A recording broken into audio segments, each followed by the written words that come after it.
about your mother will probably keep you back here because you're seeking a relationship with her. And that's fine. I'm not saying don't, but I'm saying, but you can't pull that relationship if it's tearing at you. If God got you life coaching and being something bigger for somebody else. Does that make sense? No, I absolutely get it. Because you couldn't be who you are without her. Without your mama, whatever your story Right. is, if it wasn't for your mother, you wouldn't be where you are sitting here on this. Right, right. You would not be sitting here for. But I Right, think I completely understand where you're coming from because it's you always want it, and I mean I don't care who you are, whatever else. Like you always want that relationship, and you always want that embrace, and you always want. Because I know for me, I felt the same way. It was kind of like, do you not? Why don't you get it?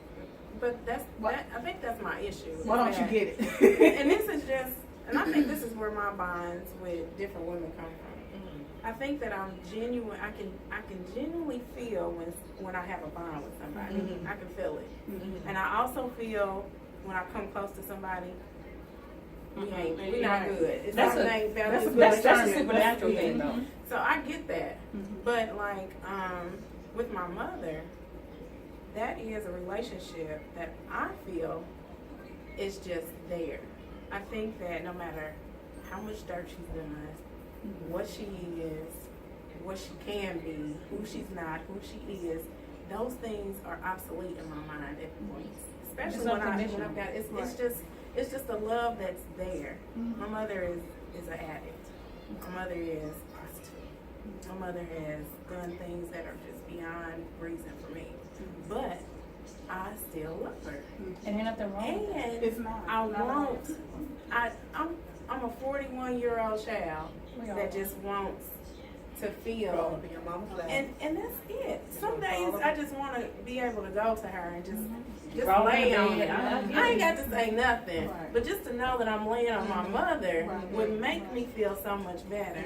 But I don't have that, and so before this book even came out, there's just a few people in my circle that I know if I call you, there. Right there. And that's because I've chosen not to get close to anybody for fear of somebody leaving again. That's the because same. my That's thinking been- and rationality is if mama left me, if Everybody daddy left me, Everybody. what makes you the person Right. that's gonna stay? You ain't nobody. Right. You somebody I met. I think you can even overcompensate for that because my mother didn't give it to me.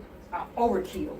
I'm did giving that it with to my my kids. kids. So Yeah. I'm proud of you. And I realized, like I was telling You you, belch. you know, I'm on proud your of you. show, I'm learning how You're to reading. step back a little bit because I'm so with my kids. You come over And so I'm learning that, okay, I do more damage when I'm instead of just, you know what, I have to be your mother. And I just have to let you do and be you.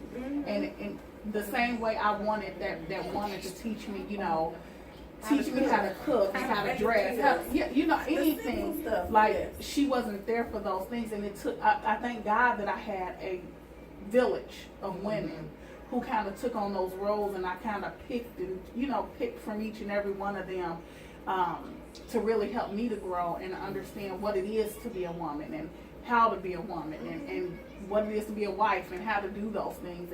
But it was still missing. It was still missing. And as much as I couldn't stand her and all the other stuff, that was why I was so hurt, was because I really wanted that. Right. And my sister was the complete opposite. And I think that's why we kind of bump heads now, because she was that child that was like, I don't care what you do.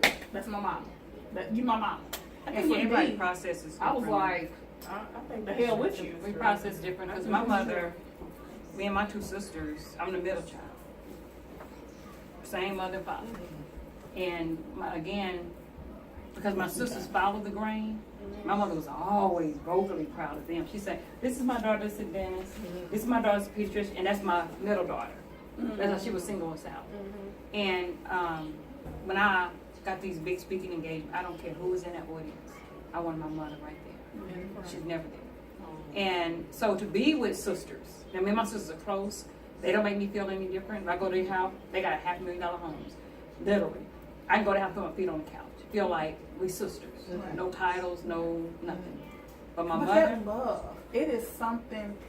I'm learning this because I had that fear of the same thing, and I think that's why I never really had a lot of friendships that lasted long, because that was my biggest fear coming up was, if I don't get close to you, you'll never have to hurt me. So I wouldn't get close to too many people. But see, I would feel myself getting close and go into sabotage. instant sabotage. That's how my Oh, daughter see, I wouldn't. I just Go wouldn't even into allow for instant myself to sabotage. get there. My And daughter now, does sometimes. it's one of the greatest feelings for me to have, to know that I got sisters who are genuinely there. Like, I know that, like you said earlier, we gonna agree to disagree, but I know that you my sister, and I'm gonna cry with you, I'm gonna laugh with you, I'm gonna be there for you. You gonna know my ups, my downs. I'm gonna know your ups and your downs. We ain't gonna always agree, and there may be some stuff where you might have to come at me sideways, and I might have to come at you sideways.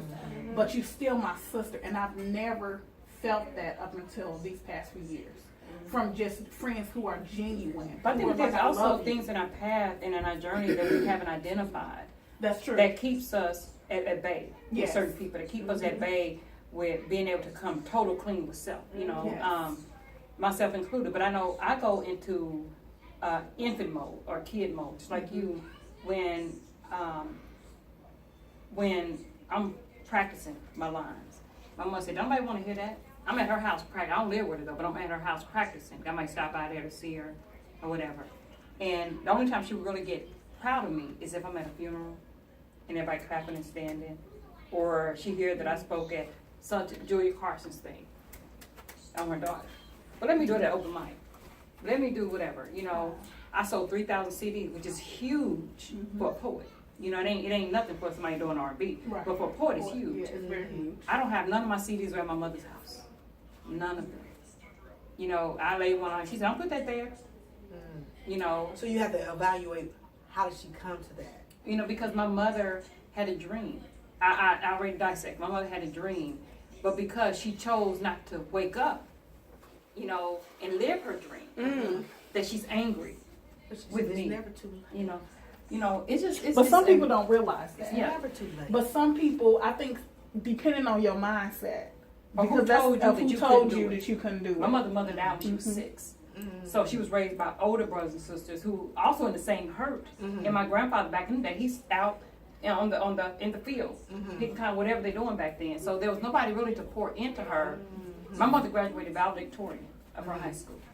So Went what's on to that want to be a proud? nurse. What's that? You know, my mother loves medical. Period. Medical anything. But I didn't follow suit. So she cannot be proud of me. Yeah, I think internally somewhere